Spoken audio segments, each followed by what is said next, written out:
Emotions run high at the first news of pregnancy, but for a St. George couple, it's a roller coaster of feelings very few can relate to. So Studio 5 correspondent Courtney Orton paid them a visit, and this story deserves an oh baby several times over. We should clarify, the St. George couple we're talking about is not you. Yeah, no, I am not pregnant with quintuplets. However, there is a couple in St. George who is expecting a lot of babies coming into their house. A friend of yours? Yeah, Jamie, we grew up together. She lives just 2 neighborhoods. I pass her house every day as I'm taking my kids to school. So this is an extra fun and special story for me to do.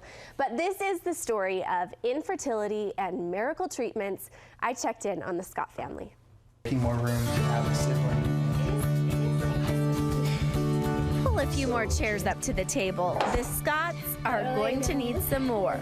This family of 4 will soon multiply to a party of 9. It's been surreal. I had wondered for a long time what it would feel like to be pregnant again. Skylar and Jamie Scott already have 2 boys, 12-year-old Shaden and 7-year-old Landon.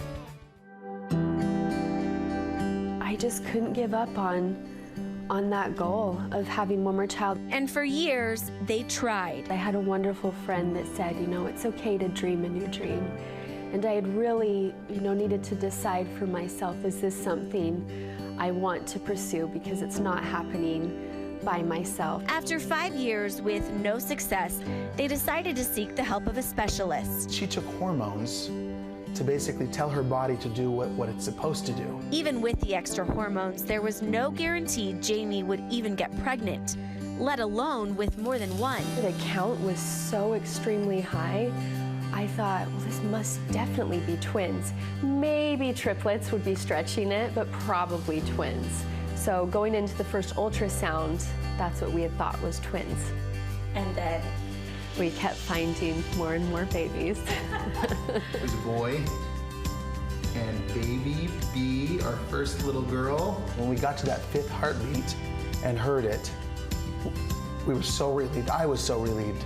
And then I'm sitting there thinking, but there's 5. It was awesome. That's gonna be crazy.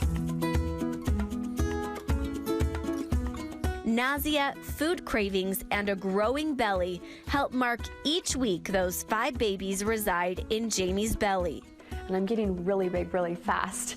So that's been probably the biggest thing, where I'm just trying to enjoy it as much as I can. And the longer they can stay in, the better. If we can do everything we can, then however this works out, we'll just know it's in God's hands, and we did our part. Jamie will spend the last months of pregnancy in Arizona, away from her boys, but closer to a doctor who has successfully delivered quintuplets. We looked at this and went, well, if God put 5 in there, we're gonna leave it in his hands.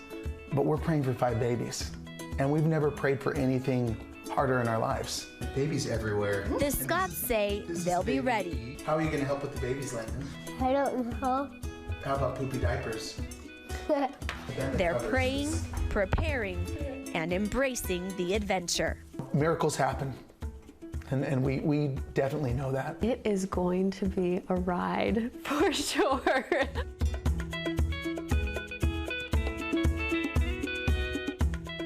Oh my goodness, I'm all teary out here. That is even so imagine? sweet. No, and you put yourself in her shoes, in their shoes, and you just start to do, as moms, you start to do the math and the wow. And this was, they did some hormone therapy, but it wasn't in vitro, it was IUI. So the chances of having multiple babies was so slim. I think Skylar told me it was like 0.000 something. So they just are feeling so blessed. And I think that was my takeaway in talking with them is, here you pray for a miracle. You pray for one more baby, and your prayer gets answered, but not quite in the way that you want. And Jamie is just embracing it and really has so much grace and thankfulness and gratitude in her heart. So it's been really cool to watch. You paid her that sweet compliment as we were watching that, because we're thinking, I asked you, like, what is really going through her head? And you said, she's so graceful. She's being so graceful about this. Yeah. Oh my she's gosh. growing. She's 20 weeks now. Growing. Okay. And doing well. They're in Arizona and just, counting. They said they count each Wednesday as like their you know, their next week, if they can just make it to one more Wednesday. So And we were oogling too over those cute boys that are now going to be the big brothers of the house. And you said they were part of that prayer process, like they were part of this miracle bid. And they're looking forward to it. They're staying in St. George while the parents are down taking care of the babies. And they told me that their neighborhood has already lined up rotations, and they're going to have around the clock help just from people in their neighborhood and their families. So really special. Can you follow this up for us? Of course. We would love it. We wish them the best of luck. And wow, that just was a heart-popping story. So sweet. Courtney, thank you so much.